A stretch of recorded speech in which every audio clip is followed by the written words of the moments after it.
मेरे पास एक जादुई खजाना कड़ाहा था। उसमें चाहे जो भी डालो उसमें क्वालिटी या क्वांटिटी का एवोल्यूशन हो जाता था। एक लो ग्रेड स्पिरिट स्टोन को कड़ाहे में डालने पर वह 10 हाई ग्रेड स्पिरिट स्टोन्स में बदल जाती थी। एक येलो रैंक स्पिरिट फ्रूट डालने पर वह हेवन रैंक स्पिरिट फ्रूट बन जाता था। एक थर्ड रैंक मैजिकल बीस्ट को कड़ाहे में डालने पर वह 9th रैंक डिवाइन बीस्ट बन गया। लेकिन फिर भी मैं संतुष्ट नहीं था। अचानक मेरे मन में एक साहसी ख्याल आया, अगर मैं खुद इस क्रिएशन कॉल्ड्रन में कूद जाऊं तो क्या मेरी कल्टीवेशन टैलेंट पूरी तरह बदल जाएगी। अभी मेरी कल्टीवेशन सिर्फ की रिफाइनिंग सेकंड लेयर तक थी। मुझे सबसे बेसिक स्पेल्स तक नहीं आते थे। हाई रैंक बीस्ट की बात तो दूर, अगर कोई छोटा बीस्ट भी मिल जाए तो मुझे जान बचाकर भागना पड़ता था। सुरक्षित रहने के लिए मैंने पहले चींटी और कैटरपिलर पर एक्सपेरिमेंट करने का फैसला किया, यह देखने के लिए कि जीवित प्राणी कड़ाहे में जाने के बाद कैसे बदलते हैं। मैंने एक काली चींटी को कड़ाहे में फेंका। कड़ाहा हल्का गर्म हुआ और उसमें से लाल रोशनी चमकी। चींटी का शरीर अचानक 10 गुना बड़ा हो गया। उसका पूरा शरीर चमकदार लाल रंग में बदल गया और उसकी सतह पर बारीक पैटर्न्स उभर आए। कड़ाहे की दीवार पर धीरे धीरे जानकारी दिखाई दी। Fire pattern, blood and fire attribute spiritual power से युक्त, काटते समय जल्दी हुई ऊर्जा छोड़ी है। मैंने उसे एक टहनी से हल्का सा छुआ। उसने तुरंत टहनी को काट लिया। पूरी टहनी पल भर में आग की लपटों में घिर गई और देखते ही देखते राख बन गई। मेरा दिल दहल गया। बड़ी मुश्किल से कई वार करने के बाद मैंने उस म्यूटेटेड चींटी को मार गिराया। इसके बाद मैंने एक हरे रंग का कैटरपिलर पकड़कर कड़ाहे में फेंक दिया। इस बार कड़ाहे से हल्की बैंगनी रोशनी निकली। कैटरपिलर का आकार कई गुना बढ़ गया। उसका हरा रंग गायब होकर डरावने गहरे बैंगनी रंग में बदल गया। उसके शरीर से चिपचिपा पॉइजन निकलने लगा, जिसे देखकर ही शरीर में सिहरन दौड़ जाए। कड़ाहे की दीवार पर फिर जानकारी उभरी। पॉइजन डिवाउरिंग इंसेक्ट, शरीर में घातक पॉइजन भरा हुआ है, जिसे की रिफाइनिंग अर्ली स्टेज कल्टीवेटर्स भी मुश्किल से झेल सकते हैं। मैंने उसे टहनी से बाहर निकाला और एक पैर से कुचल दिया। उसका पॉइजन जमीन पर गिरते ही उसे खा गया और वहां एक छोटा सा काला गड्ढा बन गया। अब मुझे पूरा यकीन हो गया था कि यदि कोई इंसान इस कड़ाहे में जाए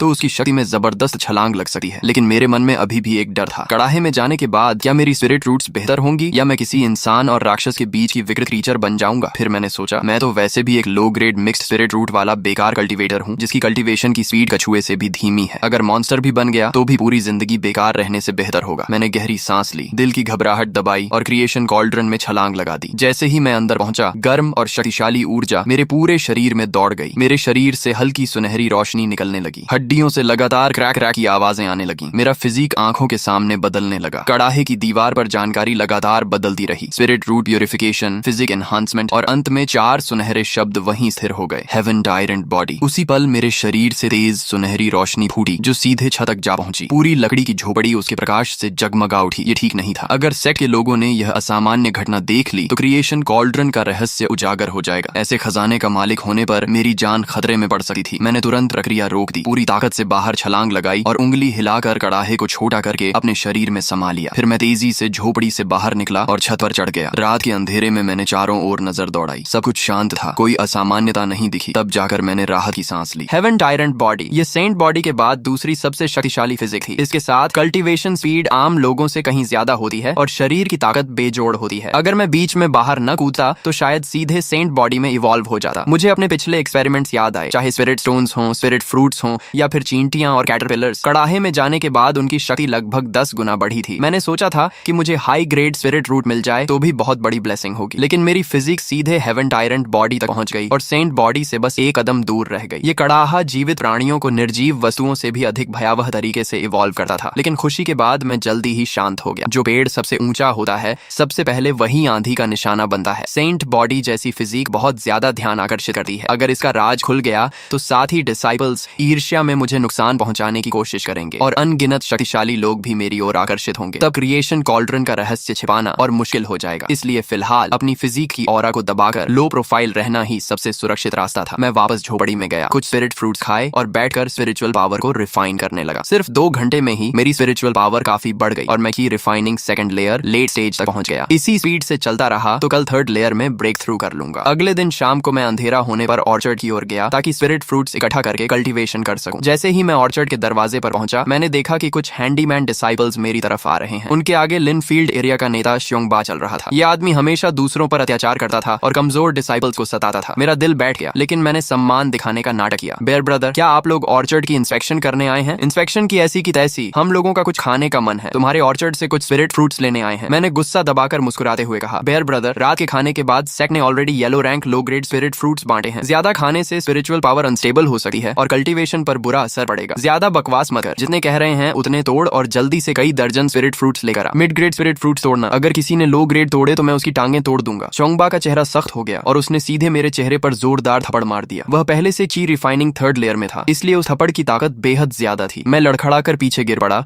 और मेरे मुंह के कोने से तुरंत खून निकलने लगा। मेरे दिल में आग की तरह गुस्सा भड़क उठा। मेरा मन कर रहा था कि अभी उसी पर टूट पड़ूं, लेकिन मुझे साफ पता था कि शोंगबा ची रिफाइनिंग थर्ड लेयर में था और उसके आसपास के साथी भी की रिफाइनिंग सेकंड लेयर के कल्टीवेटर्स थे। मैं सिर्फ सेकंड लेयर लेट स्टेज में था। मेरे जीतने की कोई संभावना नहीं थी, इसलिए मैंने अपमान सहते हुए होंठों से खून पोंछा और धीमी आवाज में कहा, बेयर ब्रदर, मेरी गलती माफ कर दीजिए, मैं अभी स्पिरिट फ्रूट तोड़ कर लाता हूँ। शोंगबा ने ठंडी हंसी हंसते हुए मेरी पीठ पर जोरदार लात मारी और बोला, जल्दी कर, समय मत बर्बाद कर, अगर हमारी दावत में देरी हुई तो तेरे लिए अच्छा नहीं होगा। मैं पीठ के दर्द को सहते हुए धीरे धीरे उठा। मेरे दिल में नफरत का तूफान उमड़ रहा था। कल्टीवेशन वर्ल्ड सच में वीक रे स्ट्रॉन्ग रूल वाला संसार था। सेक्ट के अंदर भी अगर ताकत नहीं हो तो लोग तुम्हें रौंद देते हैं। मैं सोच भी नहीं सकता था कि सेक्ट के बाहर की दुनिया कितनी खूनी और क्रूर होगी। आज का यह अपमान मैं याद रखूंगा। एक दिन इसका बदला 10 गुना नहीं 100 गुना लौटाऊंगा। मैं तेजी से ऑर्चर्ड में गया और 40-50 मिड ग्रेड स्पिरिट फ्रूट तोड़कर एक थैले में भर लाया। शोंगबा ने थैला लिया, उसे हाथ में उछाल कर तौला और संतुष्ट होकर मुस्कुराया, समझदार हो तुम, चलो भाइयों, कुछ दिनों बाद फिर आएंगे। मैं वहीं खड़ा रहा और उन्हें रात के अंधेरे में गायब होते देखता रहा। मेरी आंखों में ठंडी किलिंग इंटेंट चमक रही थी। झोपड़ी में लौटने के बाद मैंने समय बर्बाद नहीं किया, तुरंत बैठकर कल्टीवेशन शुरू कर दी और पूरी ताकत से स्पिरिचुअल पावर रिफाइन करने लगा। 1 घंटे बाद मेरे शरीर में स्पिरिचुअल पावर का विस्फोट हुआ और मैं सफलतापूर्वक ची रिफाइनिंग थर्ड लेयर में पहुंच गया। इसी स्पीड से चलता रहा तो 2 महीने के अंदर ची रिफाइनिंग बी तक पहुंच सकता हूँ। शोंगबा, इंतजार कर, जब मैं ची रिफाइनिंग 5th लेयर में पहुंचूंगा तो अपने हाथों से तुझे सबक सिखाऊंगा और आज के अपमान का हिसाब बराबर करूंगा। लेकिन उससे पहले मुझे एक और जरूरी काम करना था। अब मैं ची रिफाइनिंग थर्ड लेयर में पहुंच चुका था। सेक्ट के नियमों के अनुसार अब मैं जनरल अफेयर्स स्टूवर्ड से फर्स्ट ग्रेड स्पेल प्राप्त कर सकता था। स्पेल्स के बिना कल्टीवेशन बढ़ जाने पर भी पूरी ताकत नहीं दिखाई जा सकती थी। मुझे यह भी पता था कि सेक्ट हर महीने की 15 तारीख को आउटर डिसाइबल प्रमोशन एग्जाम आयोजित करता है। 3 शर्तों में से कोई एक पूरी करने पर प्रमोशन मिल जाता है। पहली, यदि किसी के पास हाई ग्रेड स्पिरिट रूट हो तो बिना कल्टीवेशन के भी वह आउटर डिसाइबल बन सकता है। दूसरी, कल्टीवेशन ची रिफाइनिंग थर्ड लेयर या उससे ऊपर हो और उम्र 25 साल से कम हो। तीसरी, एल्केमी, आर्टिफैक्ट रिफाइनिंग, फॉर्मेशन या बीज टाइमिंग जैसे क्षेत्रों में विशेष टैलेंट हो। अब मैं दूसरी शर्त पूरी कर चुका था। अगले महीने की 15 तारीख को मैं जरूर परीक्षा दूंगा। अगली सुबह मैं हमेशा की तरह ऑर्चर्ड में घास साफ कर रहा था और खाद डाल रहा था, लेकिन दिमाग में सिर्फ एक ही बात चल रही थी कि शोंगबा से बदला कैसे लिया जाए। उसके साथ हमेशा कुछ साथी रहते थे और उसकी कल्टीवेशन भी मुझसे ज्यादा थी। अगर मैं खुलेआम हमला करता तो बदला लेने के बजाय सेक्ट मुझे फेलो डिसाइपल्स पर हमला करने के अपराध में सजा दे देता। मुझे ऐसा तरीका चाहिए था जिससे शोंगबा चुपचाप खत्म हो जाए और किसी को शक भी ना हो। तभी मेरी नजर एक कैटरपिलर पर पड़ी जो पेड़ के नीचे रेंग रहा था। मुझे तुरंत अपने पिछले एक्सपेरिमेंट याद आ गए। उसी क्षण मेरे दिमाग में एक योजना कौन थी। अगर मैं क्रिएशन कॉल्ड्रन का इस्तेमाल करूं तो सेक्ट चाहे जितनी जांच करे यही सोचेगा कि उसे किसी जंगली पॉइजनस इंसेक्ट ने मारा है। किसी को भी मुझ पर शक नहीं होगा। लेकिन एक समस्या थी, मैं म्यूटेटेड पॉइजनस इंसेक्ट को अपने आदेश कैसे मानने पर मजबूर करूंगा। सेक्ट के एल्डर्स के पास अपने स्पिरिट बीस्ट्स होते थे। उन्हें वश में करने के कई तरीके थे। मेंटल कॉन्ट्रैक्ट, घायल करके सबमिशन करवाना, विशेष ट्रेजर्स या सीक्रेट टेक्निक्स का उपयोग करना। इसके अलावा एक और सीधा तरीका था, ब्लड रिकॉग्निशन। जैसे ट्रेजर्स पर ब्लड रिकॉग्निशन किया जाता है वैसे ही अपने खून के जरिए मैजिकल बीस्ट से कनेक्शन बनाया जाता है। अगर मैं पहले किसी जीव पर अपना खून डालूं और फिर उसे क्रिएशन कॉल्ड्रन में रिफाइन करूं तो क्या वह सीधे मुझे अपना मास्टर मान लेगा? मैंने तय किया कि रात में वापस जाकर इस थ्योरी को टेस्ट करूंगा। पहले एक कैटरपिलर पर एक्सपेरिमेंट करूंगा। मैं यही सोच रहा था कि दूर से कदमों की आवाज आई। मैंने देखा कि स्टीवर्ट ज़ाओ तियन कुछ हैंडीमैन डिसाइपल्स के साथ ऑर्चर्ड की ओर आ रहा था। वे स्पिरिट फ्रूट्स तोड़ने आए थे। ये श्वन, इधर आकर स्पिरिट फ्रूट्स तोड़ने में मदद करो, ज़ाओ तियन ने आवाज लगाई। मैंने तुरंत काम छोड़ा और तेजी से वहां पहुंच गया। ज़ाओ तियन ने ऑर्चर्ड के स्पिरिट फ्रूट ट्रीज पर नजर डाली और उसकी भौहें सिकुड़ गईं। तुमने कल मिड ग्रेड स्पिरिट फ्रूट्स चुराकर तो नहीं खाए? मेरा दिल धक से रह गया, लेकिन मैंने तुरंत जवाब दिया, स्टीवर्ट ज़ाओ, आप मुझ पर गलत इल्जाम लगा रहे हैं। मिड ग्रेड स्पिरिट फ्रूट्स तो आउटर डिसाइपल्स के लिए होते हैं। चाहे मेरे पास कितना भी साहस क्यों ना हो, मैं उन्हें चुराने की हिम्मत नहीं कर सकता। मैं शोंगबा के बारे में सब बताना चाहता था, लेकिन फिर मैंने अपना इरादा बदल दिया। शोंगबा जरूर अक्सर ज़ाओ तियन को रिश्वत देता होगा। अगर मैंने शिकायत की भी तो ज़ाओ तियन कुछ नहीं करेगा। उल्टा वह सारी बात शोंगबा को बता देगा और शोंगबा मुझसे और ज्यादा नफरत करने लगेगा। वैसे भी मैं उसे गुप्त रूप से खत्म करने की योजना बना रहा था। ऐसे समय पर खुला टकराव करना ठीक नहीं था। अगर बाद में शोंगबा मर गया तो सबसे पहला शक मुझ पर ही आएगा। ज़ाओ तियन ने फिर पूछा, अगर तुमने नहीं खाया तो स्पिरिट फ्रूट्स इतने कम कैसे हो गए? मैंने शांत स्वर में कहा, स्टीवर्ट ज़ाओ, मैंने सच में नहीं खाया। आप खुद सोचिए, अगर आपको कमी साफ दिखाई दे रही है तो कम से कम 50 से ज्यादा फ्रूट्स गायब होंगे। मैं सिर्फ की रिफाइनिंग थर्ड लेयर का कल्टीवेटर हूँ। चाहे कितना भी खाऊं, एक रात में इतने स्पिरिट फ्रूट्स नहीं खा सकता। ज़ाओ तियन ने फिर पूछा, क्या कल रात तुम्हें कोई आवाज सुनाई दी थी? क्या किसी ने स्पिरिट फ्रूट्स चुराए हैं? मैंने मासूम बनने का नाटक करते हुए कहा, सोने से पहले मैंने ऑर्चर्ड की जांच की थी, सब कुछ सामान्य था। उसके बाद मैं सो गया, फिर क्या हुआ मुझे नहीं पता। ज़ाओ तियन काफी देर तक पूछताछ करता रहा, लेकिन उसे कोई जवाब नहीं मिला। आखिर उसने कहा, ठीक है, अब मैं समझ गया, आगे से रात में ज्यादा सतर्क रहना। अगर कोई कोई हलचल सुनाई दे तो तुरंत बाहर निकलकर जांच करना। अगर दोबारा स्पिरिट फ्रूट्स गायब हुए तो तुमसे जवाब मांगा जाएगा। मैंने तुरंत सिर झुकाया। जी स्टीवर्ड जाओ, आपकी सलाह के लिए धन्यवाद। जाओ तियान और बाकी डिसाइपल्स स्पिरिट फ्रूट्स लेकर चले गए। उनके जाते ही मैंने ऑर्चर्ड से एक कैटरपिलर पकड़ा और कुछ मधुमक्खियां भी कपड़े में लपेटकर चुपचाप झोपड़ी में ले आया। मैंने क्रिएशन कॉल्ड्रन को छोटा करके मेज पर रखा, फिर अपनी उंगली पर हल्का सा घाव किया और कुछ बूंदें खून की कैटरपिलर पर टपका दी। इसके बाद मैंने उसे कॉल्ड्रन में फेंक दिया। कॉल्ड्रन से हल्की लाल रोशनी निकली। एक चमक के साथ कैटरपिलर का शरीर कई गुना बड़ा हो गया। उसका पूरा शरीर आग की तरह लाल हो गया और उसके शरीर पर हल्की लपटें भी जलने लगी। कॉल्ड्रन की दीवार पर जानकारी उभरी। Crimson fire spirit insect, first rank spirit insect, कमजोर अग्नि को नियंत्रित कर सकता है। फायर स्पिरिचुअल इंटेलिजेंस प्रारंभिक स्तर पर जागृत, मास्टर को पहचान चुका है। मैंने देखा कि क्रिम्सन फायर स्पिरिट इंसेक्ट अपनी दोनों एंटेना हिलाते हुए धीरे धीरे कॉल्ड्रन के किनारे तक आया, मानो मुझसे मित्रता दिखा रहा हो। मेरा दिल तेजी से धड़कने लगा। मैंने सावधानी से आदेश दिया, मेज पर चढ़कर आओ। जैसे ही मेरे शब्द खत्म हुए, क्रिम्सन फायर स्पिरिट इंसेक्ट धीरे धीरे क्रिएशन कॉल्ड्रन से बाहर निकला और रेंगते हुए ठीक उसी जगह पहुंच गया जहां मैंने उसे जाने का आदेश दिया था। सफल हो गया। ब्लड रिकॉग्निशन और क्रिएशन कॉल्ड्रन की रिफाइनिंग को मिलाकर सच में ऐसे स्पिरिट बीस्ट्स बनाए जा सकते हैं जो अपने मास्टर के पूरी तरह वफादार हों। मैं खुशी से मुस्कुराया और कहा, ठीक है, अब तुम जाकर एक तरफ आराम से घूमो। क्रिम्सन फायर स्पिरिट इंसेक्ट मानो मेरी बात समझ गया। वह धीरे धीरे रेंग कर कमरे के कोने में चला गया। इसके बाद मैंने कुछ बूंदें अपना खून मधुमक्खियों पर टपकाई और उन मधुमक्खियों के साथ उन्हें ढकने वाला कपड़ा भी क्रिएशन कॉल्ड्रन में डाल दिया। कॉल्ड्रन से हल्की सफेद रोशनी निकली। कपड़ा और मधुमक्खियां दोनों एक साथ इवॉल्व होने लगे। कॉल्ड्रन की दीवार पर दो नई जानकारियां उभरी। Black iron protective robe, yellow rank mid grade magical artifact, chi refining realm cultivators और ब्लड बाउंड स्पिरिट बीस्ट्स के हमलों का सामना कर सकता है। प्राप्त नुकसान को 30% कम करता है। अत्यंत मजबूत और आसानी से नष्ट नहीं होता। दूसरी जानकारी थी crimson shadow poison bee, first rank spirit beast. इसकी पूंछ के डंक में बोन पियर्सिंग पॉइजन भरा हुआ है। इसका पॉइजन अत्यंत घातक है। ची रिफाइनिंग रेल्म कल्टीवेटर को डंक लगते ही तुरंत मौत हो सकती है। पॉइजन इस्तेमाल होने के बाद दोबारा भरने में 1 महीना लगा है। मैं बेहद खुश हो गया। मुझे उम्मीद नहीं थी कि साधारण कपड़ा भी क्रिएशन कॉल्ड्रन में रिफाइन होकर मैजिकल आर्टिफैक्ट बन सकता है। हालांकि ब्लैक आयरन प्रोटेक्टिव रोब का रंग पहले से काफी गहरा होकर काला हो गया था। यह ज्यादा ध्यान आकर्षित नहीं करता था, लेकिन फिर भी किसी को शक हो सकता था, इसलिए मुझे भविष्य में इसे सावधानी से पहनना होगा। तभी एक गहरे लाल रंग की पॉइजन बी कपड़े के अंदर से बाहर निकली। उसके पंखों से लगातार भनभनाहट की आवाज आ रही थी। वह मेरे सामने हवा में स्थिर होकर बड़ी शांति से मुझे देखने लगी। मैं अनजाने में एक कदम पीछे हट गया और पूरा शरीर सतर्क हो गया। मुझे डर था कि कहीं वह मुझ पर हमला न कर दे। मैंने धीरे से हाथ बढ़ाया और आदेश दिया, जाकर बिस्तर के पास बैठो। मेरे शब्द खत्म होते ही क्रिम्सन शैडो पॉइजन बी भनभनाती हुई बिजली जैसी गति से उड़कर बिस्तर के पास पहुंच गई। उसकी स्पीड इतनी तेज थी कि मैं खुद भी हैरान रह गया। मेरे मन में तुरंत एक विचार आया, इतनी स्पीड के साथ की रिफाइनिंग 5th लेयर का कल्टीवेटर भी इसके हमले से बच नहीं पाएगा। अगर इसका इस्तेमाल च्योंग बा को खत्म करने के लिए किया जाए तो सफलता लगभग निश्चित होगी। मैंने फिर आदेश दिया, वापस आओ। क्रिम्सन शैडो पॉइजन बी तुरंत उड़कर मेरे पास लौट आई। इसके बाद मैंने 3 और मधुमक्खियां पकड़ी और उसी तरीके से उन्हें भी क्रिम्सन शैडो पॉइजन बीज में बदल दिया ताकि जरूरत पड़ने पर अतिरिक्त सहायता मिल सके। अब मेरे पास कुल 4 पॉइजन बीज थी। इन चारों के साथ अगर मेरा सामना की रिफाइनिंग 5th लेयर के कल्टीवेटर से भी हो जाए तो मेरे पास लड़ने की क्षमता होगी। उसी दिन रात के खाने के बाद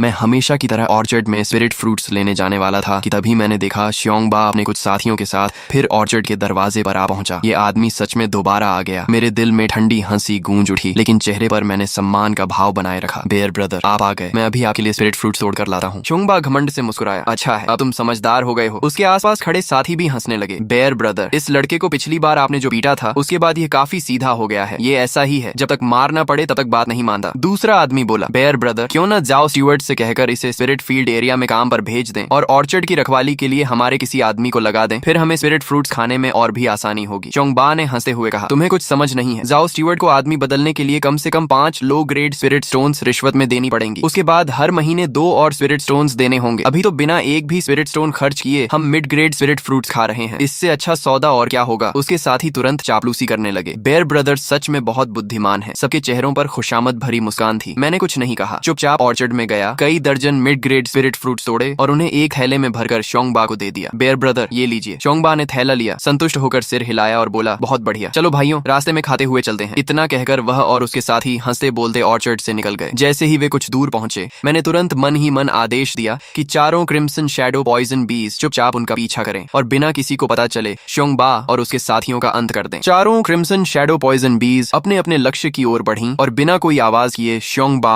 और उसके साथियों तक पहुंच गईं। उनमें से एक पॉइजन बी सीधे श्योंग बा के कान के पीछे जा पहुंची और उसी क्षण उसने अपना डंक घोंप दिया। बोन पियर्सिंग पॉइजन पल भर में श्योंग बा के शरीर में फैल गया। श्योंग बा दर्द से चीख उठा और तुरंत कान के पीछे हाथ मारने लगा, लेकिन तब तक पॉइजन बी गायब हो चुकी थी। ऐसा लग रहा है जैसे किसी चीज ने मुझे डंक मारा है। श्योंगबा की चेतना तेजी से धुंधली होने लगी, उसकी जुबान लड़खड़ाने लगी और शब्द साफ निकलना बंद हो गए। बात पूरी भी नहीं हुई थी कि वह धड़ाम से जमीन पर गिर पड़ा और उसकी सांसें हमेशा के लिए रुक गईं। उसके तीनों साथी अभी समझ भी नहीं पाए थे कि क्या हुआ है कि बाकी 3 क्रिम्सन शैडो पॉइजन बीज ने भी उन्हें डंक मार दिया। कुछ ही पलों में वे भी एक एक करके जमीन पर गिर पड़े और उनकी भी मौत हो गई। अरे नहीं, बेयर ब्रदर और बाकी लोगों के साथ कुछ हो गया। अभी तो बेयर ब्रदर कह रहे थे कि किसी चीज ने उन्हें डंक मारा है। क्या ये पॉइजन बीज हैं? यहाँ जानलेवा पॉइजन बीज हैं, भागो। दूर से गुजर रहे कुछ हैंडीमैन डिसाइपल्स ने यह दृश्य देखा तो डर के मारे उनकी हालत खराब हो गई। वे चीखते हुए चारों दिशाओं में भाग गए। अगले ही दिन सुबह श्योंगबा और उसके साथियों की पॉइजन बीज के डंक से हुई मौत की खबर पूरे हैंडीमैन एरिया में फैल गई। चीफ स्टीवर्ड लिन खुद लोगों को लेकर जांच करने आया। जांच के बाद यह तय हुआ कि चारों की मौत म्यूटेटेड पॉइजन बीज के डंक से हुई थी। चीफ स्टीवर्ड लिन ने मामला सेक्ट एल्डर्स को सौंप दिया। एल्डर्स को घटना थोड़ी अजीब जरूर लगी, लेकिन चिंगयुन सेक्ट विशाल क्षेत्र में फैला हुआ था और उसके पीछे गहरे पहाड़ों और जंगलों की लंबी श्रृंखला थी। वहां म्यूटेटेड पॉइजनस इंसेक्ट्स और पॉइजन बीज का मिलना कोई अनोखी बात नहीं थी। ऊपर से सिर्फ 4 हैंडीमैन डिसाइपल्स की मौत हुई थी, जो पूरे चिंगयुन सेक्ट के हिसाब से बेहद छोटी घटना मानी गई। फिर भी इस घटना ने पूरे हैंडीमैन एरिया में हलचल मचा दी। हर कोई डरा हुआ था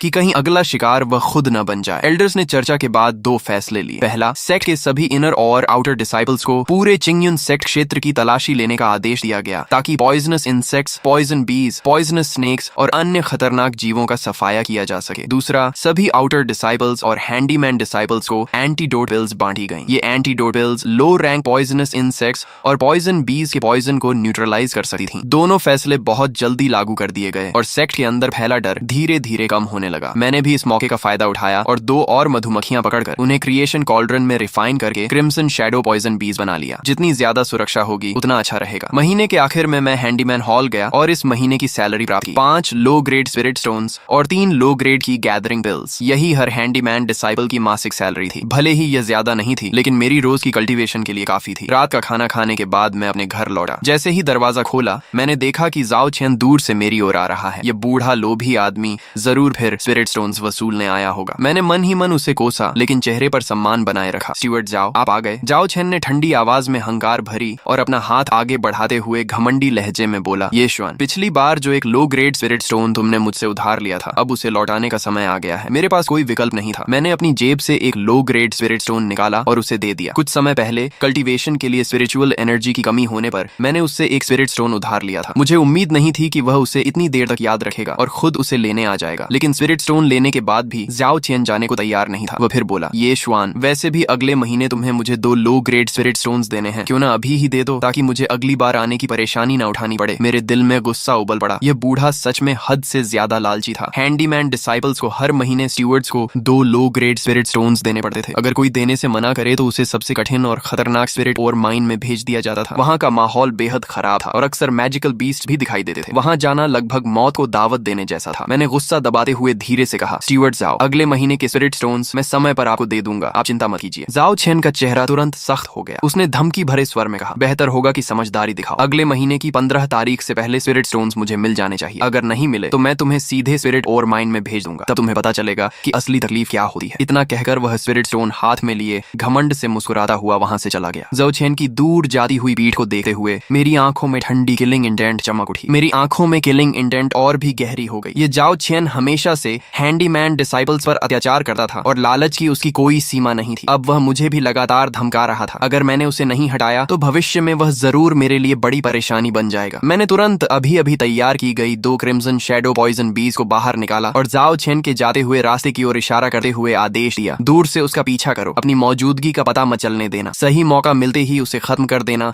और काम बिल्कुल साफ सुथरा होना चाहिए। दोनों क्रिम्सन शैडो पॉइजन बीज ने भनभनाते हुए अपने पंख फड़फड़ाए और बिना कोई आवाज किए जाओ चेन के पीछे उड़ गईं। ये सब करने के बाद मैं वापस कमरे में गया, बैठकर कल्टीवेशन करने लगा और ची गैदरिंग पिल खाकर पूरी ताकत से कल्टीवेशन शुरू कर दी। जाओ चेन का मामला अब कल की खबरों पर छोड़ दिया था। फिलहाल मेरे लिए सबसे जरूरी चीज अपनी कल्टीवेशन बढ़ाना और ची रिफाइनिंग 3rd लेयर की फाउंडेशन को मजबूत करना था। अगले महीने की 15 तारीख को होने वाली आउटर डिसाइपल एग्जाम में सफल होना मेरे लिए सबसे महत्वपूर्ण था। सिर्फ आउटर डिसाइपल बनने के बाद ही मैं हैंडीमैन डिसाइपल की पहचान से छुटकारा पा सकता था, ज्यादा कल्टीवेशन रिसोर्सेज पा सकता था, अपनी किस्मत खुद नियंत्रित कर सकता था और उन सभी लोगों से बदला ले सकता था जिन्होंने कभी मेरा अपमान किया था। 2 घंटे बाद मेरे शरीर के अंदर स्पिरिचुअल पावर का जोरदार विस्फोट हुआ और एक और बॉटलनेक टूट गया। मैं साफ महसूस कर सकता था कि मेरे मेरे शरीर की स्पिरिचुअल पावर पहले से कहीं ज्यादा मजबूत हो गई है। मेरी कल्टीवेशन आधिकारिक रूप से की रिफाइनिंग 4th लेयर में प्रवेश कर चुकी थी। की रिफाइनिंग 3rd लेयर से 4th लेयर तक पहुंचने में मुझे सिर्फ 8 दिन लगे थे। इन 8 दिनों में मैंने 20 से ज्यादा yellow rank low grade spirit fruits, एक yellow rank mid grade spirit fruit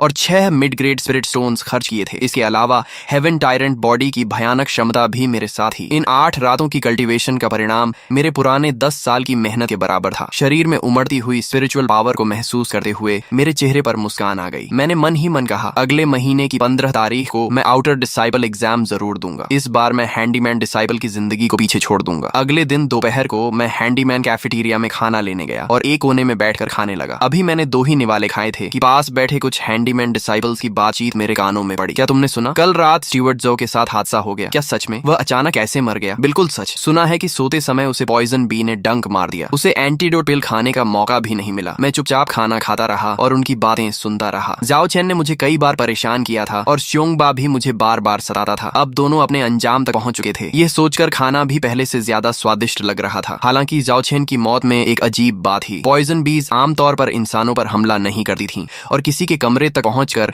उसके सोते समय हमला करना तो और भी असामान्य था। ऐसा लग रहा था मानो कोई खास तौर पर उससे बदला लेने आया हो। लेकिन सेक्ट एल्डर्स ने काफी जांच की और कोई सबूत नहीं मिला। आखिरकार इस घटना को भी एक दुर्घटना मानकर बंद कर दिया गया। सिर्फ इतना आदेश दिया गया कि सभी हैंडीमैन डिसाइपल्स रात में दरवाजे और खिड़कियां अच्छी तरह बंद रखें और सावधान रहें। जाओ चेन की मौत के बाद चीफ स्टीवर्ड लीन ने एक नए स्टीवर्ड को नियुक्त किया। सौभाग्य से यह नया स्टीवर्ड शांत स्वभाव का था और उसने मुझे किसी तरह की परेशानी नहीं दी। कुछ दिन बाद जब मेरी कल्टीवेशन पूरी तरह स्थिर हो गई तो मैं चीफ स्टीवर्ड लिन से लो लेवल स्पेल सीखने के लिए हैंडीमैन मेन हॉल पहुंचा। चीफ स्टीवर्ड लिन हाथ पीछे बांधे खड़ा था। मुझे इतनी कम उम्र में वहां देकर उसके चेहरे पर आश्चर्य दिखाई दिया। उसने पूछा, तुम्हारी उम्र में कल्टीवेशन ची रिफाइनिंग 2nd लेयर तक पहुंच गई है क्या? साधारण हैंडीमैन डिसाइपल्स की टैलेंट बहुत साधारण होती है। उन्हें ची रिफाइनिंग 0 लेयर से 2nd लेयर तक पहुंचने में कम से कम 8-10 साल लग जाते हैं। मैंने सम्मान पूर्वक उत्तर दिया, डिसाइपल पहले ही ची रिफाइनिंग 2nd लेयर तक पहुंच चुका है। चीफ स्टीवर्ड लीन की आंखों में हैरानी और बढ़ गई। उसने मेरी कलाई पकड़ी और स्पिरिचुअल पावर मेरे शरीर में भेजी। कुछ क्षण बाद उसने तुरंत मेरा हाथ छोड़ दिया। उसके चेहरे पर साफ साफ आश्चर्य लिखा हुआ था। की रिफाइनिंग 4th लेयर, तुम्हारी कल्टीवेशन स्पीड तो अविश्वसनीय है। अगर ऐसा है तो अब तक स्पेल्स सीखने क्यों नहीं आए? मैंने जवाब दिया, डिसाइपल को पहले यह नहीं पता था कि ची रिफाइनिंग 2nd लेयर पर पहुंचते ही चीफ स्टीवर्ड से स्पेल्स सीखी जा सकती हैं, इसलिए आज तक आने का अवसर नहीं मिला। चीफ स्टीवर्ड लिन ने सिर हिलाया। उसे मेरे मिक्स्ड स्पिरिट रूट्स पर अफसोस जरूर था, लेकिन वह मेरी क्षमता से प्रभावित भी था। फिर वह मुझे हैंडीमैन लाइब्रेरी ले गया और मुझे फायर एलिमेंट की एक लो लेवल स्पेल मैनुअल दी। उसने चेतावनी दी कि 7 दिनों के भीतर इसे वापस करना होगा। मैं तुरंत ऑर्चर्ड वाली अपनी झोपड़ी में लौट आया और मैनुअल खोलकर पढ़ने लगा। उसमें 3 बेसिक फायर स्पेल्स लिखी थी, फ्लेम स्पेल, फायरबॉल स्पेल और fire ring spell. Flame spell सबसे आसान थी, बस आग पैदा कर लेना ही इसकी सफलता मानी जाती थी। फायरबॉल स्पेल में आग को एक गेंद का रूप देकर नियंत्रित करना पड़ता था, जबकि फायर रिंग स्पेल में अपने शरीर को केंद्र बनाकर आग का घेरा बनाना होता था। केवल आधे घंटे के अंदर मेरे हाथ की हथेली पर रुई के गोले जितनी एक छोटी लौ प्रकट हो गई जो लगातार नाच रही थी। मैंने सफलतापूर्वक फ्लेम स्पेल सीख ली थी। चौथे दिन दोपहर को मैंने बाकी काम छोड़कर पूरी तरह फायरबॉल स्पेल का अभ्यास शुरू कर दिया। ये फ्लेम स्पेल से कठिन जरूर थी, लेकिन 1 घंटे बाद मैं भी मुट्ठी जितना बड़ा फायरबॉल छोड़ने में सफल हो गया। तीसरे दिन तक मैंने फायर रिंग स्पेल भी पूरी तरह सीख ली। स्पिरिचुअल पावर चलाते ही मेरे चारों ओर जल्दी हुई आग का घेरा बन जाता था। अगले आधे महीने में मैं लगातार लाइब्रेरी जाता रहा और वाटर एलिमेंट, अर्थ एलिमेंट तथा अन्य कई बेसिक स्पेल मैनुअल्स बदल बदल कर सीखता रहा। हर दिन 1 घंटा स्पेल्स का अभ्यास करता, दिन में काम करता और रात में कल्टीवेशन टेक्निक पर ध्यान लगाता। धीरे धीरे मेरी कल्टीवेशन भी की रिफाइनिंग 5th लेयर तक पहुंच गई। अब मैं सिर्फ आउटर डिसाइबल एग्जाम का इंतजार कर रहा था। हर महीने की 15 तारीख चिंगयुन सेक्ट में आउटर डिसाइबल एग्जाम का दिन होता था। ची रिफाइनिंग 3rd लेयर या उससे ऊपर के सभी हैंडीमैन डिसाइबल्स इसमें भाग ले सकते थे। एग्जाम एक विशाल खुले मैदान में आयोजित किया गया था। मैदान के बीचों बीच एक आदमी जितनी ऊंची काली टेस्टिंग स्टोन रखी हुई थी। एग्जाम की देखरेख एल्डर चेन कर रहे थे। चीफ स्टीवर्ड लिन भी उनके पास खड़ा था और कुछ आउटर डिसाइबल्स सुरक्षा में तैनात थे। चारों ओर तमाशा देखने आए हैंडीमैन डिसाइबल्स की भीड़ लगी हुई थी और सभी उत्साह से बातें कर रहे थे। पहला चरण कल्टीवेशन टेस्ट का था। मैं बाकी उम्मीदवारों के साथ लाइन में खड़ा हो गया। मेरा चेहरा शांत था, लेकिन अंदर हल्की घबराहट जरूर थी। कुछ उम्मीदवार एक एक करके टेस्टिंग स्टोन के पास गए। कुछ की कल्टीवेशन सिर्फ की रिफाइनिंग 2nd लेयर निकली, इसलिए टेस्टिंग स्टोन ने कोई प्रतिक्रिया नहीं दी और उन्हें निराश होकर लौटना पड़ा। कुछ की रिफाइनिंग 3rd लेयर में थे, लेकिन उनकी उम्र 25 साल से ज्यादा थी और स्पिरिट रूट्स भी कमजोर थीं, इसलिए वे भी असफल हो गए। तभी 24 साल का एक युवक मंच पर आया। उसकी कल्टीवेशन ची रिफाइनिंग 3rd लेयर निकली और एल्डर चेन ने सिर हिलाकर उसे पास घोषित कर दिया। नीचे खड़े लोग ईर्ष्या भरी नजरों से उसे देखने लगे। आखिर मेरी मेरी बारी आ गई। मैं मंच पर चढ़ा और अपना हाथ टेस्टिंग स्टोन पर रख दिया, लेकिन मैं चीफ स्टीवर्ड लिन की वह बात भूल गया कि टेस्ट के समय पूरी स्पिरिचुअल पावर पत्थर में भेजनी होती है, इसलिए टेस्टिंग स्टोन ने कोई प्रतिक्रिया नहीं दी। नीचे खड़े लोग तुरंत हंसने लगे। ये लड़का कहीं बेकार कल्टीवेटर तो नहीं, ची रिफाइनिंग 0 लेयर वाला भी एग्जाम देने आ गया, कितनी शर्म की बात है। जल्दी नीचे उतरो, एक अधिकारी ने भौहें चढ़ाते हुए डांटा। कि रिफाइनिंग 0 लेयर वाला होकर भी एग्जाम देने आया है, तुरंत नीचे उतर जाओ और एग्जाम में बाधा मत डालो। तभी जब मैं दोबारा स्पिरिचुअल पावर चलाने वाला था, चीफ स्टीवर्ड लीन अचानक खड़ा हो गया और उसने अधिकारी को रोक दिया। 1 मिनट, क्या तुमने अभी अपनी स्पिरिचुअल पावर पूरी तरह इस्तेमाल नहीं की? टेस्टिंग स्टोन में पूरी स्पिरिचुअल पावर भेजनी पड़ती है, तभी असली कल्टीवेशन दिखाई देती है। तब जाकर मुझे अपनी गलती समझ में आई। मैंने तुरंत सिर हिलाया, दोबारा हाथ टेस्टिंग स्टोन पर रखा और अपने शरीर की सारी स्पिरिचुअल पावर उसमें प्रवाहित कर दी। उसी क्षण टेस्टिंग स्टोन के नीचे एक लाइट स्ट्राइप चमक उठी, फिर 2, 3 और अंत में 4 लाइट स्ट्राइप्स उभर आईं और वहीं रुक गईं। ची रिफाइनिंग 4th लेयर। नीचे खड़े लोगों की हंसी अचानक रुक गई और सभी लोग हैरानी और शौक से मेरी तरफ देखने लगे। जो पहले मेरा मजाक उड़ा रहे थे, वे सब शर्म से लाल हो गए और कुछ भी नहीं बोल पाए। ली जिशी के चेहरे पर भी असहजता और हल्की नाराजगी दिखी और उसने कहा कि रिफाइनिंग 4th लेयर क्वालिफाइड, अगला चैनेल्डर के पास जाकर रजिस्ट्रेशन करो। मैं आगे बढ़ा और चैनेल्डर के सामने पहुंचा। उन्होंने मुझे ऊपर से नीचे तक देखा और शांत स्वर में पूछा, नाम उम्र? मैंने सम्मान से जवाब दिया, डिसाइपल ये श्वेन, उम्र 18 वर्ष। उन्होंने हल्की नजर से मुझे देखा। उनके चेहरे पर थोड़ा अफसोस था, लेकिन उन्होंने ज्यादा कुछ नहीं पूछा और मेरी डिटेल्स दर्ज करके मुझे एक तरफ खड़ा होने को कह दिया। एग्जाम खत्म होने तक मेरे सहित कुल 3 लोग पास हुए। हम तीनों चैन एल्डर के साथ आउटर सेट हॉल की ओर गए, जहां हमारी आइडेंटिटी चेंज की ऑफिशियल प्रोसेस होनी थी। हैंडीमैन डिसाइपल से आउटर डिसाइपल बनना एक बहुत बड़ा बदलाव था। ये पूरी जिंदगी बदल देने वाला स्टेप था। मुझे कई रिवॉर्ड्स मिले, जिनमें 2 सेट्स आउटर डिसाइपल यूनिफॉर्म्स, एक upper grade mortal weapon Qingfeng sword, 2 manuals Qingyun sword technique और चिंगयुन ची रिफाइनिंग टेक्निक, एक स्टोरेज बैग, एक outer disciple identity token, 20 low grade spirit stones, 10 yellow rank mid grade qi gathering pills और 2 yellow rank high grade spirit fruits शामिल थे। इसके अलावा outer disciples को हर महीने फिक्स्ड अलाउंस भी मिलता था, जिसमें 20 low grade spirit stones, 1 mid grade spirit stone, 10 mid grade ची पिल्स और 10 हाई ग्रेड स्पिरिट फ्रूट्स शामिल थे। चेन एल्डर ने बताया कि आज से तुम मिस्टीरियस मिस्ट पीक के आउटर सेक्ट डिसाइपल हो और इसी पीक का मैं एल्डर हूँ और जाओ जिशी भी इसी पीक में काम करता है। आगे उससे तुम्हें डील करना होगा। मैंने सिर झुकाकर कहा, डिसाइपल ओबेज एल्डर्स ऑर्डर्स। मन ही मन मैंने सोचा कि आगे चलकर शायद मुझे जाओ जिशी से फिर सामना करना पड़े, इसलिए मुझे और सतर्क रहना होगा। दोपहर के खाने के बाद मैं अपने ऑर्चर्ड वाले वुडन हाउस वापस आया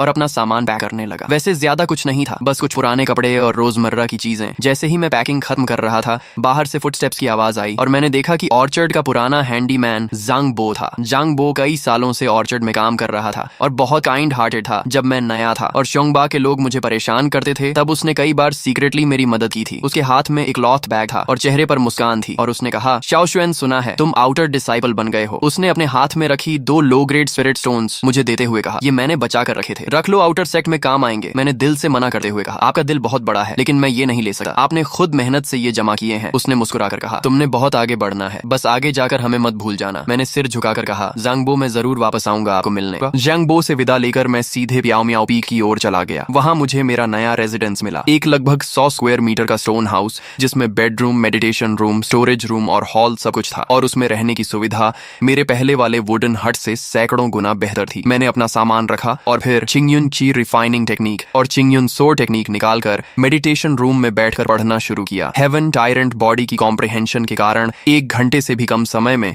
मैंने दोनों टेक्निक्स को पूरी तरह समझ लिया और अभ्यास के योग्य हो गया। इसके बाद मैंने अपने अंदर मौजूद क्रिएशन कॉल्ड्रन को समन किया और जो भी रिवॉर्ड में मिले स्पिरिट स्टोन, पिल्स और स्पिरिट फ्रूट्स थे, उन्हें उसमें डाल दिया। एक हल्की चमक के साथ उनकी क्वालिटी और स्ट्रेंथ दोनों बढ़ गईं और मुझे काफी बड़ा फायदा हुआ। इसके बाद मैं ध्यान में बैठ गया और चिंगयुन ची रिफाइनिंग टेक्निक को चलाकर अपनी ची रिफाइनिंग 5th लेयर कल्टीवेशन को स्टेबलाइज किया। 4 दिन की सुबह मैं जल्दी उठा और चिंगफंग सोर्ड लेकर स्टोन हाउस के बाहर खुले मैदान में गया, जहां मैंने आधे घंटे तक चिंगयुन सोर्ड टेक्निक का अभ्यास किया और उसके बेसिक मूव्स को पूरी तरह मास्टर कर लिया। इसके बाद मैं पियाओ मियाओ पी के आउटर सेक्ट हॉल की तरफ गया। जैसे ही मैं प्रैक्टिस एरिया में पहुंचा, कई डिसाइपल्स की नजरें मुझ पर पड़ गईं। कुछ फीमेल डिसाइपल्स मेरी अपीयरेंस देकर धीमे स्वर में बातें करने लगीं, जबकि कुछ मेल डिसाइपल्स, जिन्हें पता चला कि मैं हैंडीमैन बैकग्राउंड से आया हूं, मुझे तिरस्कार भरी नजरों से देखने लगे और कहने लगे कि सिर्फ एक हैंडीमैन है, भले ही आउटर डिसाइपल बन गया हो, उसकी टैलेंट कुछ खास नहीं होगी, वह जल्द ही बेकार साबित होगा। मैंने उनकी बातों पर ध्यान नहीं दिया और बस हल्का सा सिर झुका दिया। तभी एक रेड ड्रेस पहने हुई फीमेल डिसाइपल मेरे पास आई। उसने मुस्कुराते हुए पूछा, जूनियर ब्रदर, क्या तुम नए आए हो? मैंने जवाब दिया, सीनियर सिस्टर, मेरा नाम ये श्वान है, मैं कल ही एग्जाम पास करके हैंडीमैन से आउटर डिसाइपल बना हूँ। उसने मुस्कुराकर कहा, मैं शाओ वानर हूँ, अगर तुम्हें कोई चीज समझ नहीं आए तो मुझसे पूछ सकते हो। दूर खड़े वे मेल डिसाइपल्स जो मेरा मजाक उड़ा रहे थे, ये देखकर और ज्यादा नाराज हो गए और कहने लगे कि ये हैंडीमैन लड़का सिर्फ सुंदर सीनियर सिस्टर से बात करने का मौका ढूंढ रहा है और अगर उसने दोबारा कोशिश की तो उसे सबक सिखाएंगे। मैंने उनकी बातों को नजरअंदाज कर दिया क्योंकि कल्टीवेशन वर्ल्ड में स्ट्रेंथ ही सब कुछ थी और जैसे जैसे मेरी स्ट्रेंथ बढ़ेगी वे खुद मुझसे डरेंगे। कुछ देर बाद एल्डर चेन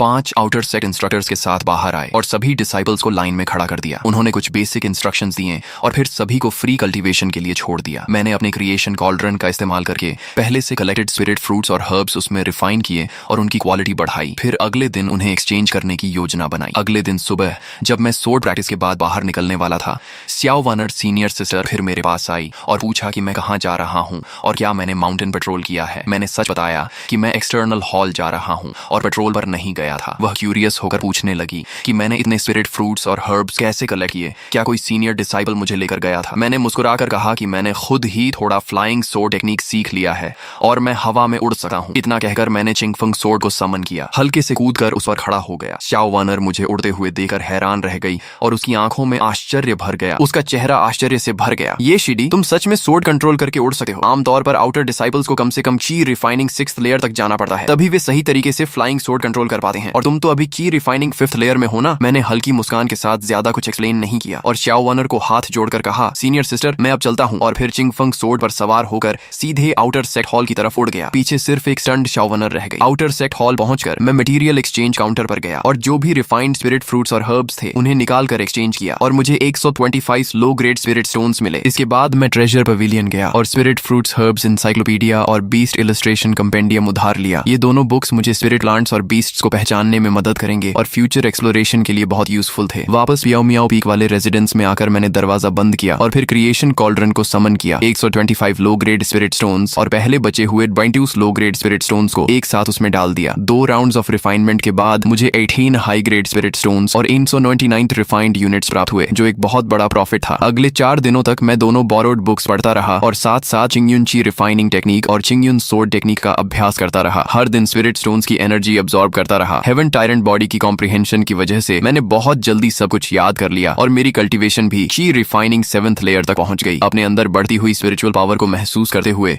मैंने तय किया कि अगले दिन मैं अकेले रिसोर्स गैदरिंग के लिए बाहर जाऊंगा, क्योंकि क्रिम्सन शैडो पॉइजन बीज मेरे साथ ही, इसलिए अगर कोई टियर 2 बीस्ट भी आ जाए तो मैं उससे लड़ सकता था और ज्यादा रिसोर्सेज इकट्ठा करके अपनी कल्टीवेशन तेजी से बढ़ा सकता था। अगली सुबह अर्ली ट्रेनिंग के बाद मैं अकेले फ्लाइंग सोर्ड पर सवार होकर सेक्ट बैरियर से बाहर निकल गया और क्रिम्सन शैडो पॉइजन बीज को समन किया। वे एक बड़े स्पैरो जैसी बॉडी के साथ मेरे पीछे उड़ रही थीं। उनके तेज सुनहरे पंख उनकी सबसे खतरनाक वेपन थे। सेक्ट के आसपास 30-40 माइल्स तक ज्यादातर स्पिरिट फ्रूट्स और हर्ब्स पहले ही डिसाइपल्स द्वारा कलेक्ट कर लिए जाते थे, इसलिए मैं और दूर पहाड़ों की तरफ गया जहां रिसोर्सेज ज्यादा अबंडेंट थे। लगभग 30-40 माइल्स उड़ने के बाद मैंने सोर्ड नीचे उतारी और पैदल जंगल में प्रवेश किया। मैं ध्यान से स्पिरिट प्लांट्स आइडेंटिफाई कर रहा था और आसपास सतर्क था ताकि कोई पावरफुल बीस्ट अचानक हमला न कर दे। तभी जब मैं आधा बैग स्पिरिट फ्रूट्स कलेक्ट कर चुका था, एक तेज और दर्दनाक वुल्फ हाउल गूंजा और तुरंत ही एक 3 सिर वाला विशाल डीमन वुल्फ जंगल से बाहर कूद आया। Tier 2 beast 3 headed demon wolf. उसकी स्पीड बहुत तेज थी और कुछ ही सेकंड में वह मेरे सामने पहुंच गया। उसके तीनों सिरों ने एक साथ दहाड़ते हुए शार्प टीथ दिखाए और आसपास फाउल विंड फैल गई। मैंने तुरंत स्पिरिचुअल पावर एक्टिवेट किया और एक फायर बॉल बनाकर उस पर अटैक किया, लेकिन वह बहुत एजाइल था और आसानी से डॉज कर गया। फायर बॉल पीछे एक पेड़ पर लगा और उसे जला दिया। उसी मोमेंट जब वह फिर से मुझ पर झपटा, मैंने क्रिम्सन शैडो पॉइजन बी को कमांड दिया और वह तेज बुलेट की तरह उसके मिडिल हेड की तरफ शूट हुई और उसके शार्प विंग्स ने सीधे उसके मिडिल हेड को कट कर दिया। ब्लड स्प्रे हुआ और वह दर्द से चिल्लाया, लेकिन अभी भी गिरा नहीं। उसके बाकी 2 सिर और ज्यादा वायलेंट हो गए और मेरी तरफ फिर से अटैक किया। मैं तुरंत चिंगफंग सोर्ड पर जंप करके हवा में उठ गया और बेहद टेंस हो गया। फिर मैंने फायर सर्कल टेक्निक एक्टिवेट की और एक बर्निंग रिंग मेरे चारों तरफ फैल गई। वह 3 सिर वाला वुल्फ फिर से जंप करके अटैक करने आया, लेकिन आग की रिंग से टकराकर जलने लगा और दर्द से तड़पने लगा। उसके शरीर पर कई डीप वुंड्स बन गए और उसकी स्ट्रेंथ धीरे धीरे खत्म होने लगी। मौका देकर मैं नीचे उतरा और अपने फुल की रिफाइनिंग पावर को हाथ में कॉन्सेंट्रेट करके उसके सिर पर जोरदार पाल्म स्ट्राइक किया और उसका हेड क्रश हो गया और वह पूरी तरह डेड हो गया। मैं सांस लेते हुए थोड़ा पीछे हटा। अगर क्रिम्सन शैडो पॉइजन बी न होती तो ची रिफाइनिंग 7th लेयर पर भी इस टियर 2 बीस्ट को मारना आसान नहीं था। मैंने उसके बॉडी की जांच की तो अंदर से एक ब्लैक ग्लोइंग बीस्ट कोर मिला। टियर 2 बीस्ट कोर बहुत वैल्यूएबल आइटम था, जिसे या तो रिफाइन करके इस्तेमाल किया जा सकता था या कॉल्ड्रन में डालकर अपग्रेड किया जा सकता था। मैंने उसका फर और क्लॉज भी कलेक्ट किए और स्टोरेज बैग में रख दिए। फिर बिना रुके आगे फॉरेस्ट में स्पिरिट हर्ब्स कलेक्ट करता रहा। क्रिम्सन शैडो पॉइजन बीज मेरे चारों तरफ गार्ड करती रहीं और मैं स्टेडीली रिसोर्सेज इकट्ठा करता गया। धीरे धीरे बैग भर गया और शाम होते होते फॉरेस्ट और डेंजरस हो गया, इसलिए मैं वापस सेक्ट की ओर उड़ गया। फ्लाइट के दौरान मैं फाइट को याद करते हुए